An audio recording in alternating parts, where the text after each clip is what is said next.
Good evening, everyone. My name is Sam, and on behalf of Book Soup, I'd like to thank you all for joining us for tonight's event with Kitt Shapiro in conversation with Jessica Case, here to discuss Eartha and Kitt, A Daughter's Love Story in Black and White. Tonight's event will end with a Q&A, and to submit a question, please use the Ask a Question button at the bottom of the screen. If you see a question on the list you'd like for our speaker to answer, you can click the like button. It'll bump it up in the queue, and we will try to answer as many questions as time will allow. And please also feel free to continue engaging with each other and the conversation in the chat area. We'll be hosting more virtual events in the near future, and you can learn more about them by signing up for our email newsletter. You can follow us right here on Crowdcast. You can follow our social media at Book Soup, and we also have past events on our YouTube channel. Our next event is this coming Monday, June 21st, with Kathy Freston and Jean Stone discussing 72 reasons to be vegan, why plant-based, and why now. Please also support Book Soup and our author tonight by purchasing a copy of tonight's featured book, which you can do right below the viewer screen at the green button. It does come with a signed book plate, and if you click on the button, it'll redirect you to our website where you can complete the checkout process. It will not interrupt viewing, so you can do that at any time tonight. And we're also selling digital audiobooks and ebooks through Libro FM, who is a huge support of independent bookstores and all different communities all over the world. So I highly recommend, if you like audiobook, Libro FM is where it's at. So we're also open for in-store browsing. So if you're local to Los Angeles, you're welcome to come by the store daily from 10 a.m. to 7 p.m. And we would love to see you. And that is also where you can get your signed book from Kitt in person. So, well, not with her in person, but the book in person, if that's how you prefer to shop. So you can stop by when we have those signed book plates. And with that said, let me introduce our guest for this evening. Kitt Shapiro is the only child of legendary entertainer Eartha Kitt. She managed her mother's performances and recording career for many years and now manages her estate. She is the founder and owner of Simply Eartha, a line of jewelry, clothing, and home furnishings that honor the beauty and wisdom of her late mother. She is also an inspirational speaker who does frequent speaking engagements for the Colorectal Cancer Alliance and other organizations. She lives in Connecticut with her husband and dogs. Deputy publisher Jessica Case graduated from Princeton University with a degree in history and a minor in Russian, and after a short stint in Washington, D.C. working in think tanks, she moved to New York to pursue a career in publishing. After working in editorial at Carroll and Graf and the Avalon Publishing Group, she moved to Pegasus in January 2007, and she has focused on acquiring a wide array of books, including literary fiction, upmarket crime and suspense fiction, and serious nonfiction. She lives in New Jersey with her husband, 2 children, and 2 dogs. We're so excited to have you both here tonight. Thank you so much, Kitt, for being with us, and you, Jessica, and everyone, please sit back, relax, and enjoy the presentation. All right. Thank you so much, Samantha. That was great. And thank you so much, everyone, for coming, and especially Book Soup for hosting. You're one of my all-time favorite indies. Every time I'm out in California, I always have to go by. But we're really here tonight to discuss this beautiful memoir, Eartha and Kitt, Kitt Shapiro's beautiful book about her legendary mother. I myself had always been an Eartha fan, her music, her pioneering work on stage and screen, especially as a mixed race actress in that era. But even all the way to Emperor's New Groove, I was just always a huge fan. I even loved the article that I had read about the making of Emperor's New Groove when Eartha was in her 70s, and everybody there was just at her feet, completely in her thrall. It was amazing. But as it turns out, I didn't know anything about Eartha at all until Kitt's proposal landed on my desk. And I was just totally enraptured by the incredible woman Eartha was, the incredible mother, and how Kitt was really able to bring her mother to life in a way we've never seen her. It's a truly remarkable thing that she's done, someone who was always in the public eye. But this is, Eartha is really by the person who knew her best. So I look forward to, discussing this amazing story with Kitt tonight. And one of the first things that stood out to me from the very first page was how Eartha was always, quote unquote, a mother first. Mm-hmm. So I think, Kitt, maybe I'd like to open with that. You always say that your mother was a mother first. Tell us about what that meant as her only child. It meant that she was devoted to me first and foremost. Since the first day I was born, that was her priority. and her main focus, and she never took her eye off of that ball. I mean, that was, and she was the first to say it. You know, she would often introduce us. When we would walk into a room, she would say, "I'm Eartha, and this is Kitt." You know, as if somehow I completed her. And I think in some ways I actually did. I think I gave her the roots, the foundation that she'd been yearning, you know, for her entire life. And it gave her even more of a purpose to be her true, authentic self. Yeah. So you mentioned that, you know, she really grounded her and like you were her family completely. And a lot of that I think has to do with her background and where she came from. Maybe we should talk about that and give people a sense of why Eartha felt so compelled to make her own family by having you. So my mother was born in 1927 in South Carolina in Orangeburg County, in a little town called North South Carolina. And she had not a good early childhood. Her mother gave her away. And the man that her mother married refused to take my mother in because of the color of my mother's skin. My mother was light-skinned for the community that they were in. Her birth father was never known to her. His identity, as we have yet to discover that. But it was presumed that he was a white man because my mother was lighter skinned than her mother and the rest of the family. So this man had married her mother, and she had to give her up, and she was given to a family who treated her really horrifically. They sexual abuse, physical abuse, emotional abuse. You know, my mother used to say she was truly, Cinderella. Actually, Cinderella had it better than she did. And so she never really knew her true origins. I mean, her mother then died when she was a tiny girl, and she never really knew family, and she only remembered from being in the South of being, this horrible treatment and being hated because she didn't look, quote unquote, like everybody, wanted her to look, expected her to look, or, needed her, quote unquote, to fit into this little, capsule of what was supposed to be to identify herself, which is something she strove, she fought her entire life against pigeonholing people and categorizing them. That was something that stayed with her. So she never had a family. She left the South when an aunt had heard of her mistreatment and brought her up to New York City. My mother was probably, she thinks, she wasn't 100% sure, she was probably around the age of, 11, 10, something like that. But she was young. And so she never understood why you would mistreat a human being, an innocent child so horribly. And she had a tough time coming to grips with why or how her mother could give her up. Because in my mother's view, for a man. Now everybody has their reasons. I think we all do the best we can.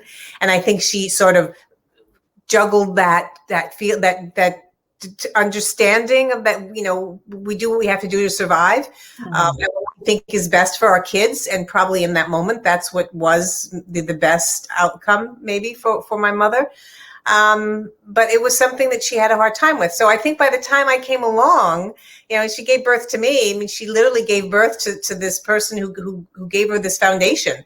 Her name was Eartha. Her given name was Eartha, and she was truly of the earth. And I think the irony of that, she needed these roots, and I helped to supply them for her, was never lost on her.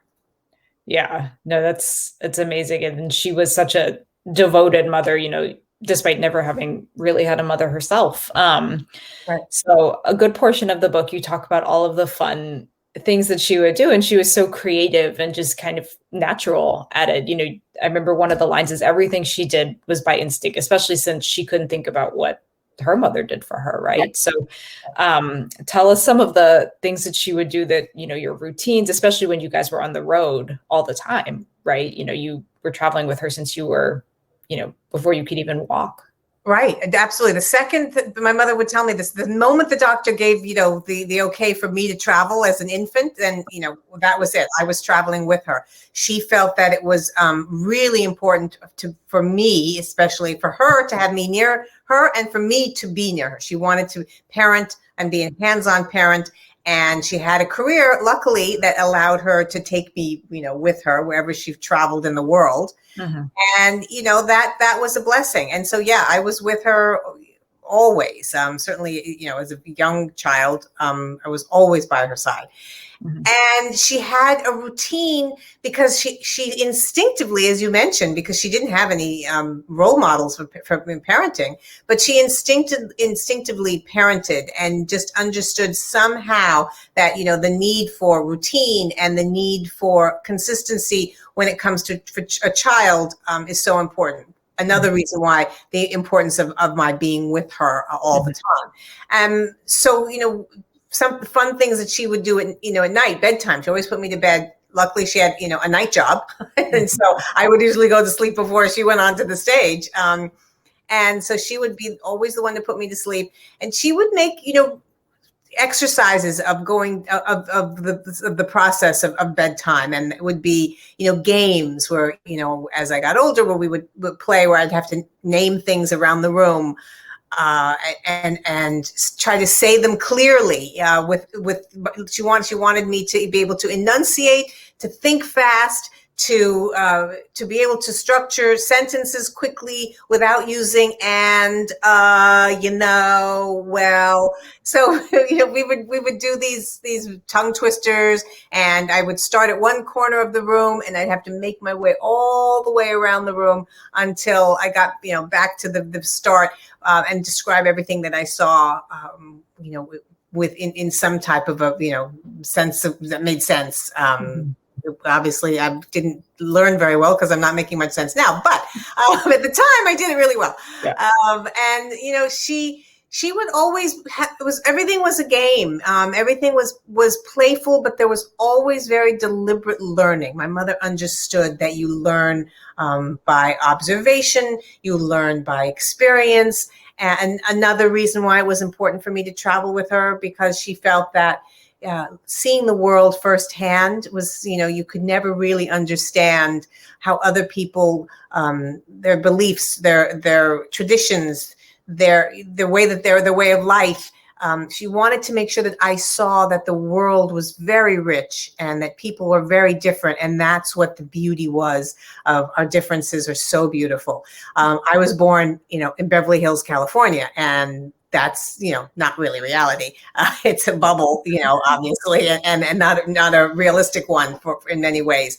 So traveling the world was a way that she felt was going to really make me understand humans, beings, and the way that they interact, and the way that they function, and to appreciate and have empathy for each other. So, I mean, there's so much. She was such an incredibly rich and unique person, and her understanding of human behavior was so incredible. And it came purely from observation. As a little girl, she was so shy, and she would hide, but she would watch and observe, whether it be other human beings in the South, where they lived on a cotton plantation. They were sharecroppers, and it would be watching animals interact with each other, how nature, took care of itself. And that was also something that she was, way before it became popular to talk about,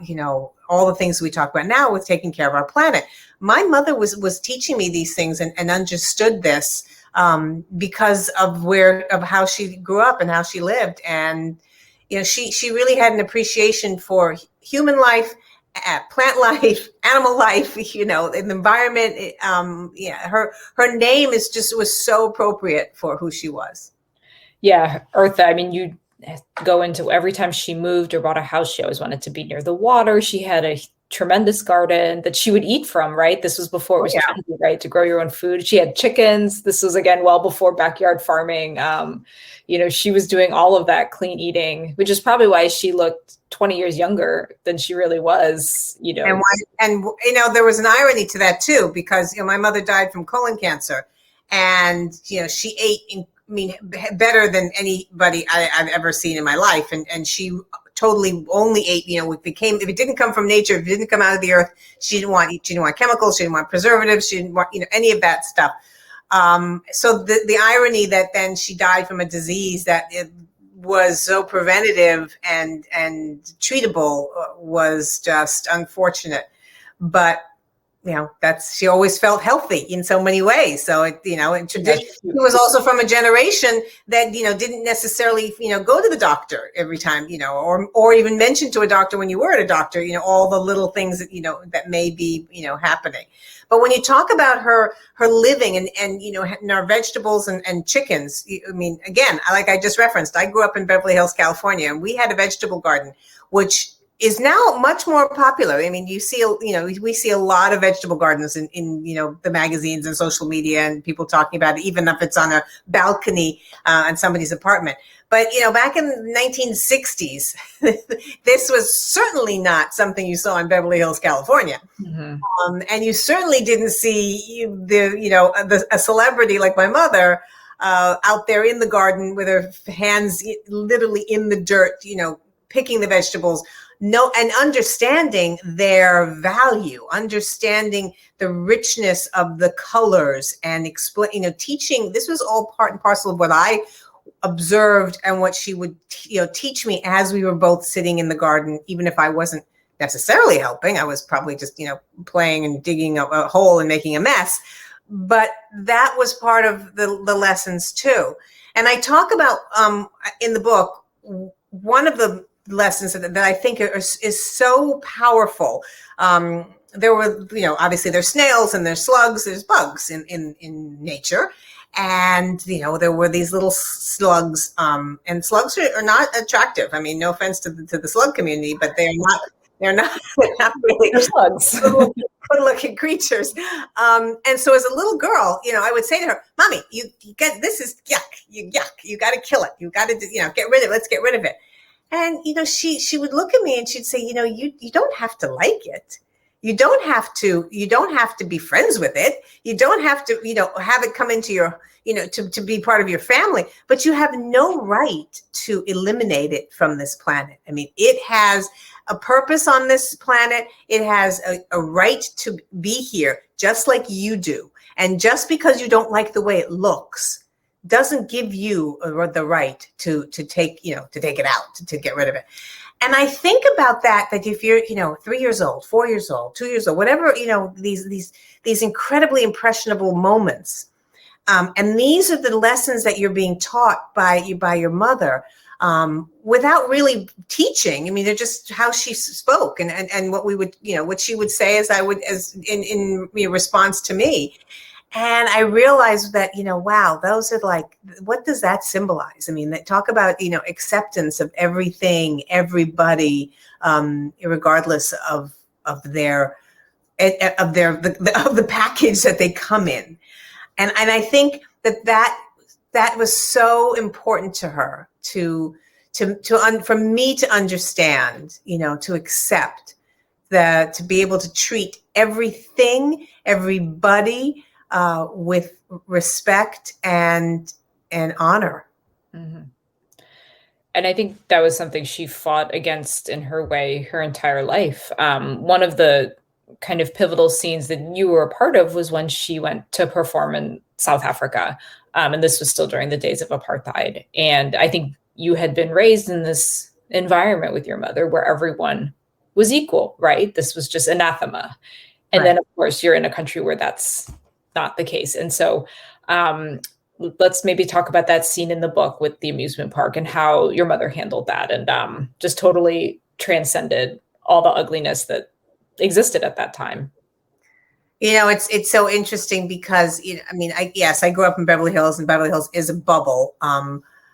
But it wasn't, I wasn't naive. I had traveled the world. I was very sophisticated for my age in many ways, if I do say so myself.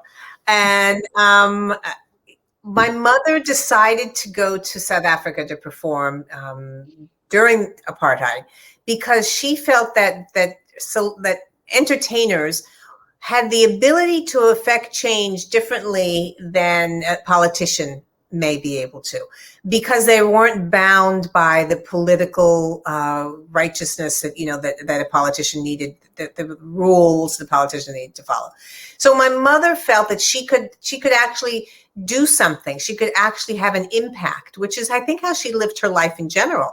And just to sidestep a little bit, she felt that way not because she was a celebrity. I really believe that she would have done whatever she, as much as outspoken as she was, and as much as she felt that she could make it affect change. She did that because she felt everybody is capable of that.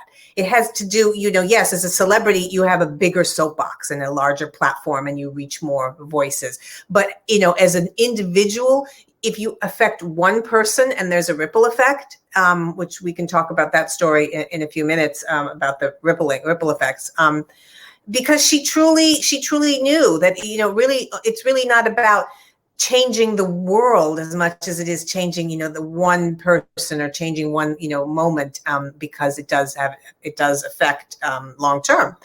So when we went to South Africa, my mother was able to have very specific rules that she wanted to perform for mixed race audiences.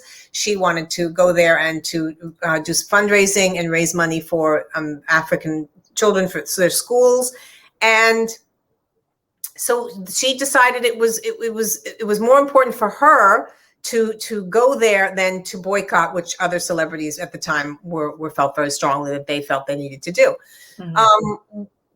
Going to South Africa, my mother had what was then called VIP status, because clearly if she had been a South African resident or she would have, or a citizen, she would have not have been allowed to go many places during apartheid. But she was a VIP, so that was supposed to be the guidelines that she was able to go any place. I, of course, as we can clearly see by the way that I look very different than my mother did. Hair color, skin color. So there were a few times when we were in South Africa that, I was able to go places without anybody questioning my ethnicity because of the way that I appear. Now, I am my mother's biological child. I am her only child, as she was very proud to state.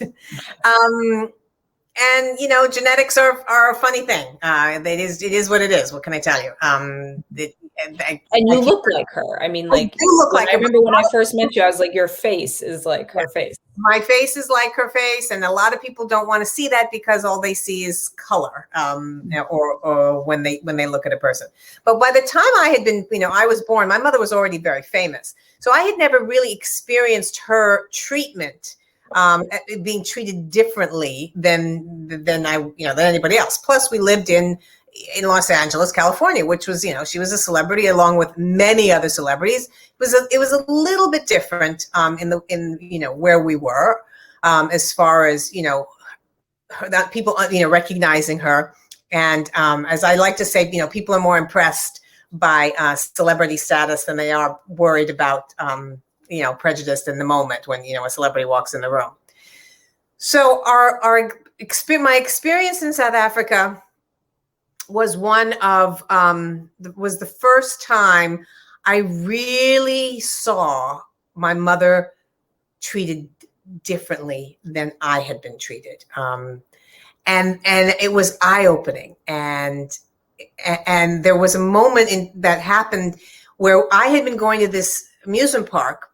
I traveled with a tutor. And so when I wasn't doing my schoolwork, which was a lot of the time because I hated tutor and doing schoolwork, we would go to this amusement park, which is across the street from the hotel that we were staying in.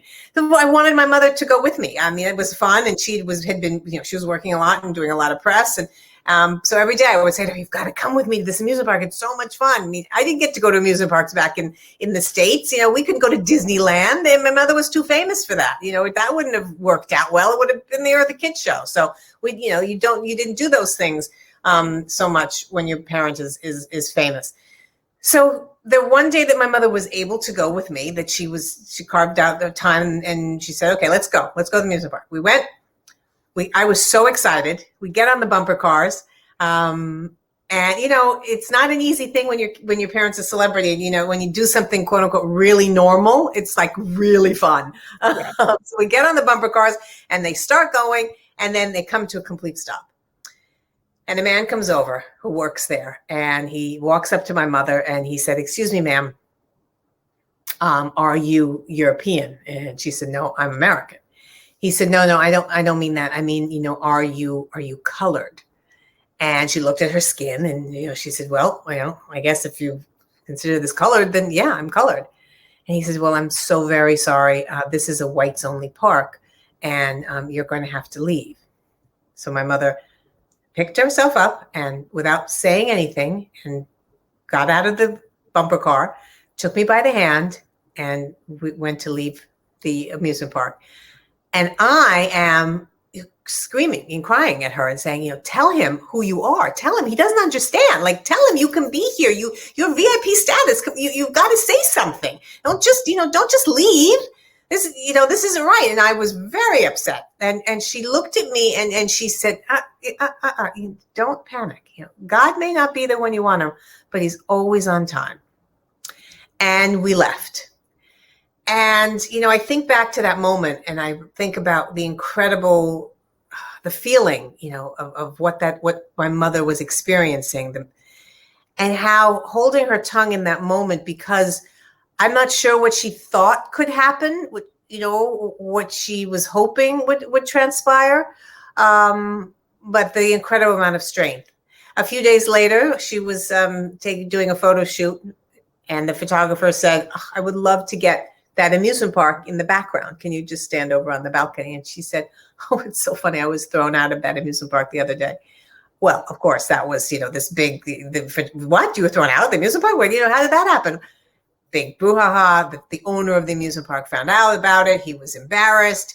He said, apology. He said, what can I do? I'm so sorry. The gentleman who works there, he didn't know who you were. He didn't understand. And, he wanted to make amends. So my mother said two things. One, we're building schools for Black children, African children, and a donation would be really, really welcome. And my daughter would love to come back and to bring some of her friends. So if you want to give us some tickets to come back, we would love to do that. So we sent a check for donation to the charity that she was raising funds for. And when my mother did come back with me, she brought a group of children who were all different races.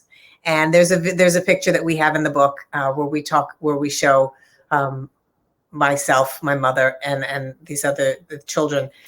And what's so interesting, because my mother talked about this story many times during her life. And I don't think it was, what did she think was going to happen? That all of a sudden that, apartheid was going to be gone? No, it really wasn't about, again, the affecting, making the world, change completely. It was about showing the ridiculousness of, these laws, this treatment of people because of the color of one's skin.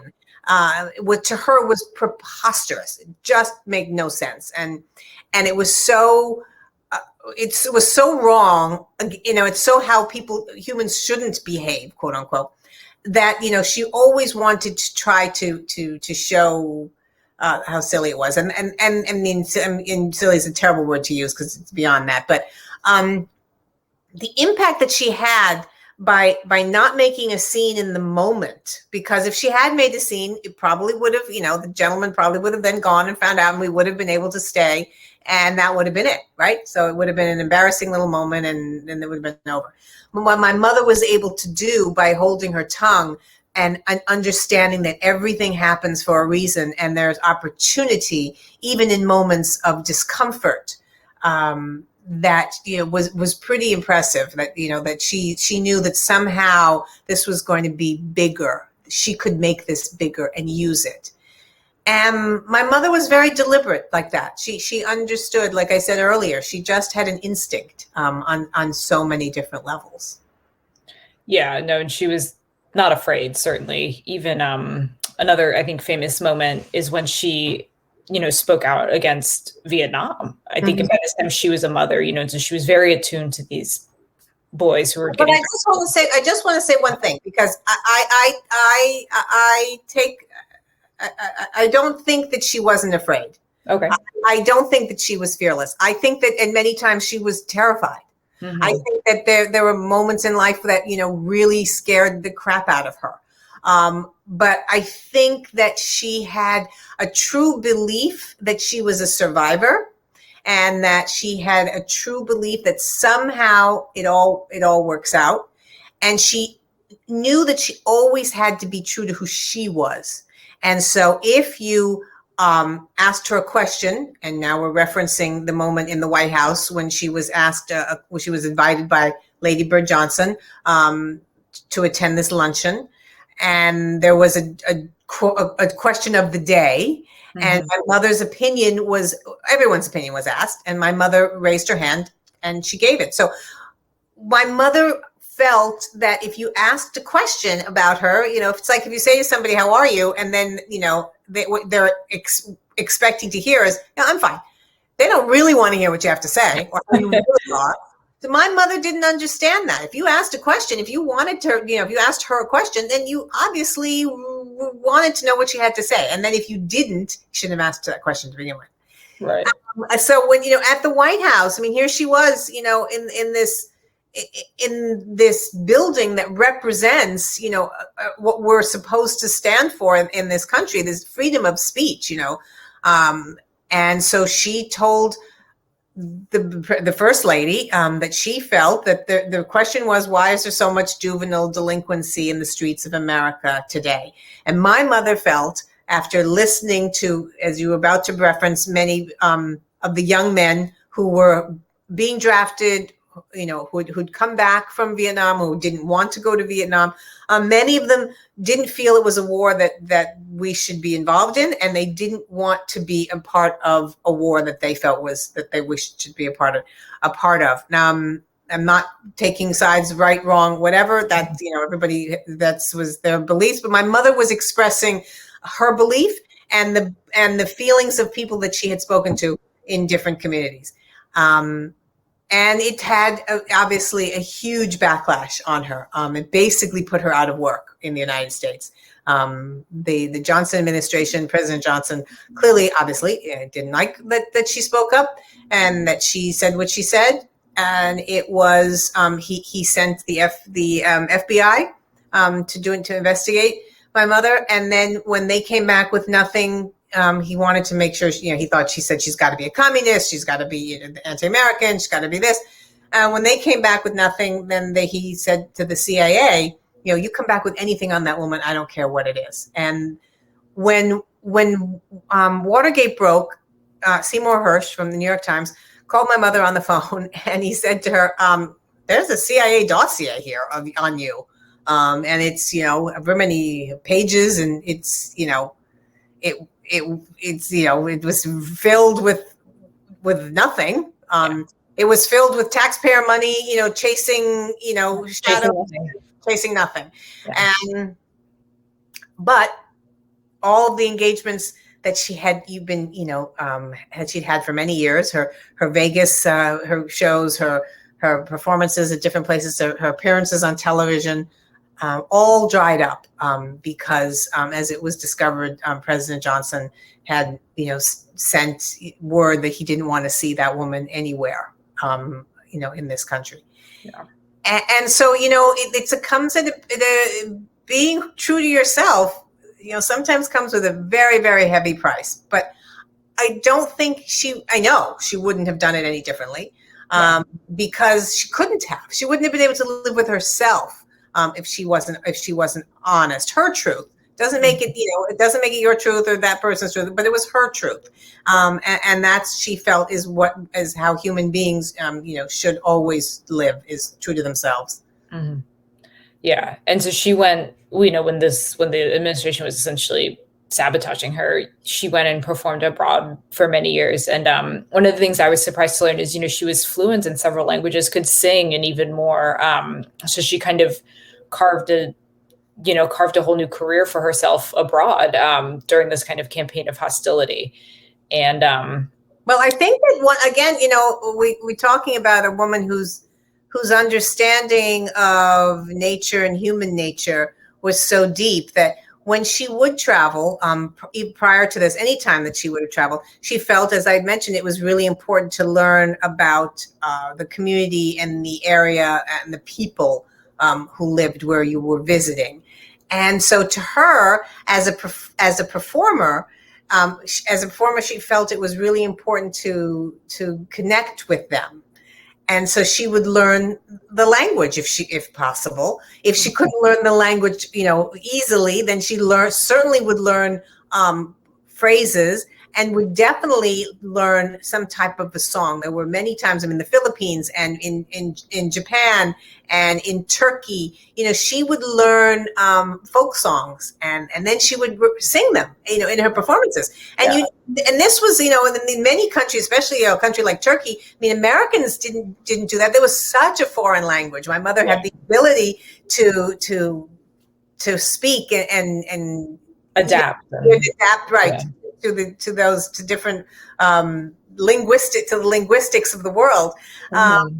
And I think that that's another reason why people so connected to her, because she was willing to connect with them, on a level that, that was really show me who you really are. Show me where you shop. Show me, where the market is. Show me where you eat. She really had a curiosity. She wanted to know. She wanted to know because she wanted to understand and appreciate our differences, because that, she felt, was what was, again, I said this earlier, that's what makes human beings so incredible, is that everybody is so unique. And learning that makes you understand. And when you understand each other and you have empathy, then, there's a difference in how we treat each other. Absolutely. So I guess another thing, that goes into kind of her performing and her engaging with audiences. Obviously you have grown up since the cute little baby on the photo. We don't think I look just like that now. I think as you grew up and became your own person, you eventually ended up working as your mother's manager. I think because that bond was just so close that it just made such perfect sense for that relationship to kind of evolve into a professional one as well. So what was it like managing your mother's career, especially, she was always a huge celebrity, and then you kind of jumped in and took care of ushering that career to a new level? It's funny, I think there were in many ways we worked very well together. She was very shy. My mother was very petite. She was very tiny. She was 5'2", and she was slight, and she felt, when she was in crowds, she felt a little bit intimidated at first when she would walk into a place. I am not petite. I'm much taller, and my, and sort of more, loud and kind of out there a little bit more, more than she was when she went on the stage. She had that persona, but off the stage, she was much quieter. So I think we had this very good fit with each other, where I was able to sort of get her, into places, and because I was more the front man until obviously the performance, because believe me, nobody wanted to hear me sing. So it was an interesting dynamic. Look, I was incredibly blessed. I had the blessings of being able to work, to be with my mother, to be able to be with my children and my own family. That there's no better balance, if as much balance as you can have, than being able to do that. I think that, look, there were times that, my mother and I we were very typical mother-daughter.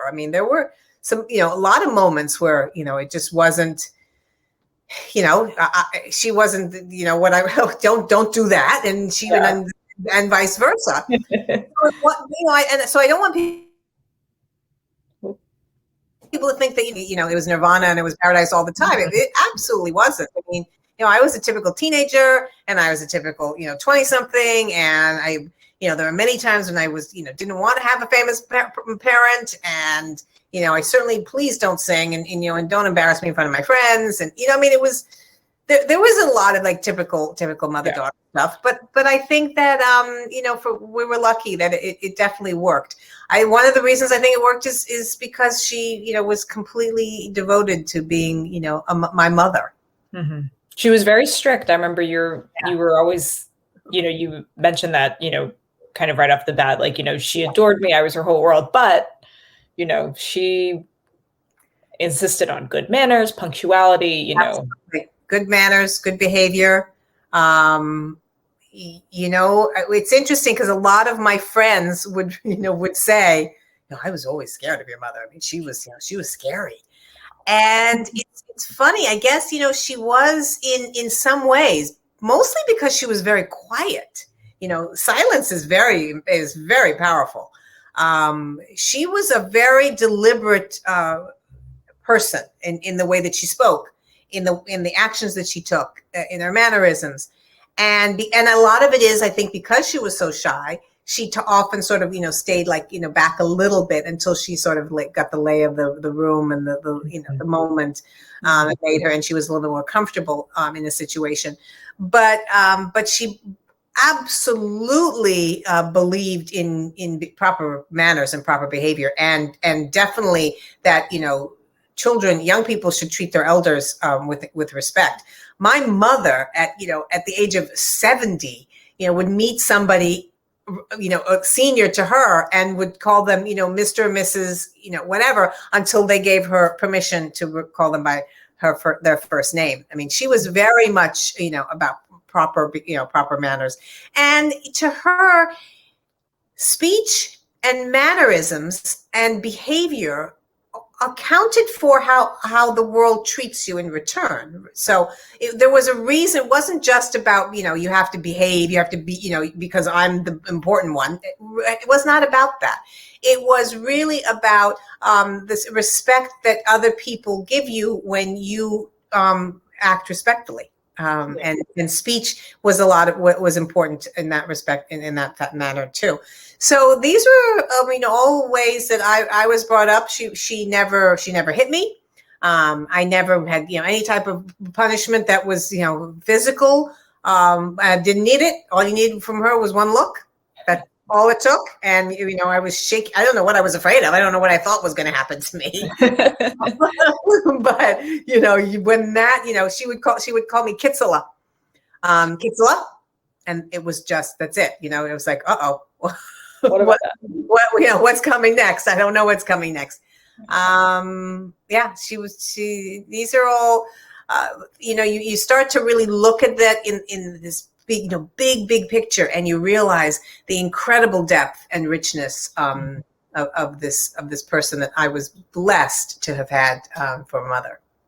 Yeah, I remember even when she was, you talk about her being a teacher at Kittsville, the school that she founded, and a big part of was the lesson she taught you, show up. It's not about how expensive your clothes are, but are you clean? Have you taken care of yourself?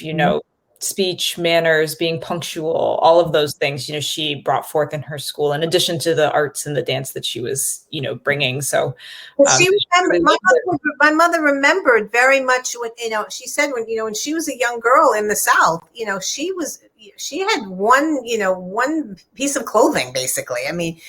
She was dressed in rags, and she was embarrassed by her appearance, because she didn't, kids would make fun of her. But she felt that when she tried to impart on other children, and as you mentioned, this organization called the Kittsville Youth Organization, which is still in existence today in Watts in Los Angeles. she really felt that you carry yourself with pride. And if you only have one outfit, then you clean it and you make sure it looks the best it can, right? If you only have this one body, you take care of it and you make it look the best you can. And yes, punctuality, looking somebody in the eye, saying, talking to them with politely, and with good manners. And those were things that she felt that you were treated differently when you did that, when you felt pride in who you were as a human being. So these were lessons that she not only taught me, but she would share with the kids in Kittsville. And it was a dance movement class, but it wasn't about learning to dance. It was really about learning to feel the rhythm inside ourselves, to feel the rhythm and to connect with our own rhythm, to connect with the rhythm of life, to connect with the music with African drums. And there's this primitive music because my mother felt that there's a rhythm of life wherever you are, whether it be actual music or the sounds of nature or the sounds of a city or the sounds of your footsteps, Right. And so to her, these were like really, really important things to be attuned to. And that when you were connected to that within yourself, you felt better. Hopefully you treated yourself better. You took care of yourself. And there, and that's then what you bring to the world. And then hopefully the world will treat you, with equally, in return, with more respect. Exactly. I think we're getting some great questions that are coming in. And so I think I'll start with one here. So, how has Eartha's parenting style and or lifestyle influenced your own parenting? Because you mentioned that you yourself have children. So how did your mother influence the kind of parent that you then became? I think one of the things that I was able to do with my kids was allow them to be who they were, to be, if they were quirky or they were different, to allow them that. I remember one time my daughter, wearing something, I don't even know what it was, but whoever has daughters can definitely relate to this. And my husband looking at me going, are you going to let her leave looking like that? And I remember thinking, wow, my mother, I wore some pretty weird looking outfits, as a kid. And my mother, kept her, zipped it. And that's really hard to do. So my parenting style, I wasn't anywhere near as smooth as my mother was. Nowhere near as smooth. One of the dead giveaways is I have a tattoo that says "Don't panic," and the reason I have this tattoo is because I tend to panic about a lot of things, and my kids will tell you that. And so there are lots of times when my children will say to me, "Mom, look at your wrist. Look at your wrist." I was more the parent. I mean, I tended to react more than, my mother wasn't a reactor. She took a beat and thought it through before she necessarily took the action. Definitely, the one who was more likely to slam a door or take the door off the hinges, which I tried to do once when my son pissed me off, but I couldn't figure out how to do it. I know. I'm sure I'll be there. So another attendee would love to know about some of your mother's kind of psych up routines. You mentioned that, she was very shy, and seen in the book as actually the tongue twisters that she had you recite as a child, she would also recite as part of her stage routine. So, can you give us insight into kind of your mother's pre-performance routine before she took the stage? Especially, she was always a solo artist, no backup band, no light show, nothing like that. Right. No, she was very much, as I said, about having routine for me as a child, going to like a bedtime routine. She was about routine for herself too. She didn't eat, that she didn't eat close to showtime. She would do vocal exercises, always, which always sounded weird and embarrassing as her daughter. She would want to be in quiet. She didn't want a lot of noise or speaking around her in the few minutes prior to going onto the stage. I think that was the time where she was getting up the nerve in many times. I mean, she was scared. She was often nervous, always, I shouldn't say often, always nervous stepping foot on that stage before she always felt like, what if nobody's there? What if they don't like me? There was always this self-doubt, which I think is more common with celebrities than not. I think that there's often a lot of self-doubt before you step onto that moment where you then feel that you have the ability and the talent, right? Mm-hmm. So she would then, the few minutes before would look like a deer in the headlights and kind of scared. And the second she would step foot onto that stage, it was, a completely different person.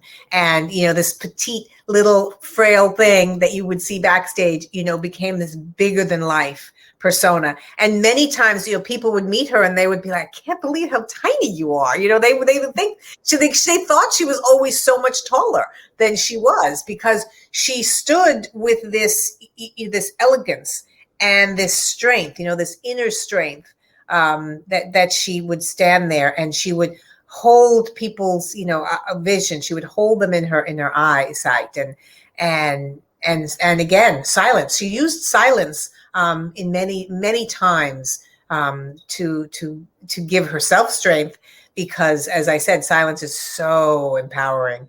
People get very nervous when it's quiet.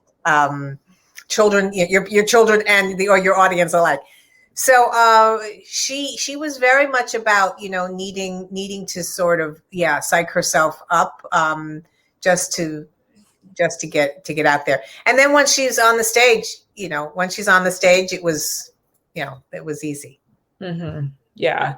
I know. I think people obviously remember her for Batman, and obviously her roles in Emperor's New Groove. Actually, one attendee had a question.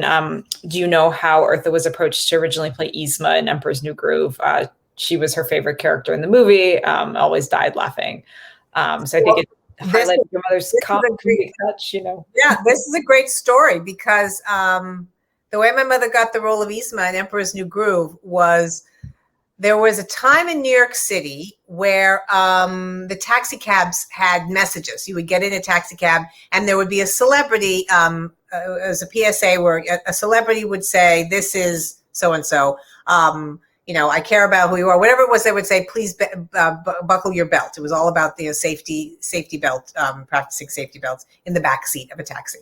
And the producers and director of Emperor's New Groove, which started out with a different name. It started out being called Kingdom of the Sun, and it had a different storyline. Mm-hmm. But they got in a taxi in New York City. They were from Disney. They came to New York for meetings, and they got into a taxi. And who was the voice that they heard the second they got into the taxi? Was Eartha Kitt. And the second they heard that voice, they both looked at each other and were like, that's Yzma. That's Yzma. So that's how she ended up with the role of Yzma, which became, she won the Annie Award, which, if you can see, is up there, which is the animation, the movie motion picture animation award. And then she won 2 Emmy Awards because it became a television series, The Emperor's New School. So it was a role that she absolutely adored. It was so much fun, and it took her. She'd already transcended so many generations from being, from her career. She was blessed to have been around a very long time. She started in 1940s, and Yzma was in the 2000s. So. And she'd been, consistently performing and around, from the decades prior to that too. So it was so interesting to see these new, my kids, who were little at the time. I think my daughter was, 3 or 4 when the Emperor's New Groove came out. And, to this day, they just love that film. BuzzFeed, thinks that Yzma was one of the great villains of all time. So, which of course agree. And you know what? The greatest thing is my mother became a McDonald's Happy Meal toy. How many of you can say that? Yes. No, it's funny what kind of gets, being on the Wheaties box or something, Exactly. being the Happy Meal toy. I often said when my mother was alive, she said, if you write a book, what are you going to title it? And I said, I'm going to title it My Mother Was a McDonald's Happy Meal Toy. Well, actually, that's a good opening for, I think, kind of like our closing question. So, obviously the stories that you have about Eartha are endless. But what kind of inspired you to really pick up your pen and put it to paper and kind of get it all down? That's a huge and very intimate thing to do, to write about your mother. What inspired you to do that? I mean, I think that, she had always encouraged me for many years to, to talk, to write. My mother was my biggest fan, which is a blessing and a curse, by the way. It's not always great for your mother to think you're the best at everything, because then you're like, okay, well then, what do I do? But I also think, I mean, look, the timing of this is, and then it has a lot to do with you, Jessica, too. There's so many voices right now. There's so much noise out there. There's there've been so much negativity. There's just, I really felt that, this woman who had always told me my entire life, when I die, don't let who I am as a person die with me. Who I am, my career, professionally, that will stay, that will live on forever. But who I am as a human being, please, don't let that go. So it just felt like, these stories that I've told, over the years here, and, when I speak for, American Cancer Society, or whatever other, or even on my blog, people are always touched by them, because you don't really know, who she was as a human being. And she was so unique. I mean, her voice was unique, but it was unique as a person. Putting this all down on paper, well, I mean, look, I can, without Patty Levy, I mean, this, we wouldn't be talking here. I mean, I did. Yes, at moments it was an incredibly overwhelming task. But she was incredibly helpful at helping, put the stories in order and get me focused on really telling, really telling who it was, in that moment, of going there. And I think that these stories resonate. Again, my mother happened to have been famous, but I don't think that really mattered. If she'd been, anybody, a school teacher, I think she would have still been the same person.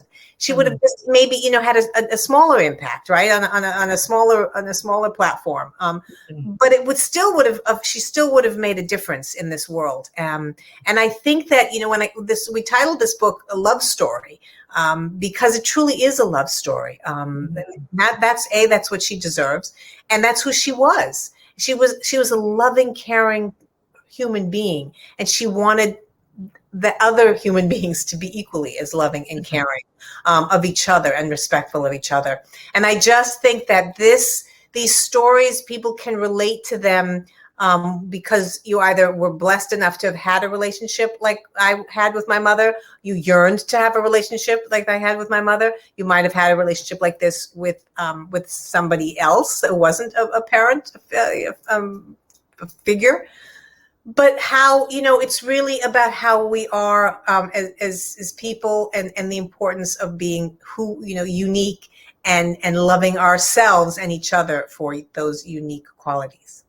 Absolutely. Oh, I know. I think, you've done a beautiful testament to that. I don't want to give away the farm too much. I want to encourage people to buy the book, but, the ending is just so beautiful and so moving. And, we're never going to see Eartha on TV or in the movies or listen to her music. I think the same way again, once we kind of get that real picture of who she was as a person, as a mother. Right. So, thanks so much to everyone for coming out. Don't forget to buy the book at the link. Book Soup is the only bookstore that is carrying signed copies of Eartha and Kitt. So be sure to get that. It's going to be really special. It's a beautiful read. Buy two, buy one for your mom and send it as a gift. And back to Sam. Thank you both so much for being such a beautiful conversation. So great to learn so much more about Eartha. So I can't wait to read this book. like Jessica said, green button, get your book at Book Soup, support independent bookstores, really important. And we have signed books. So that makes it even more exciting and special. Thank you both so much.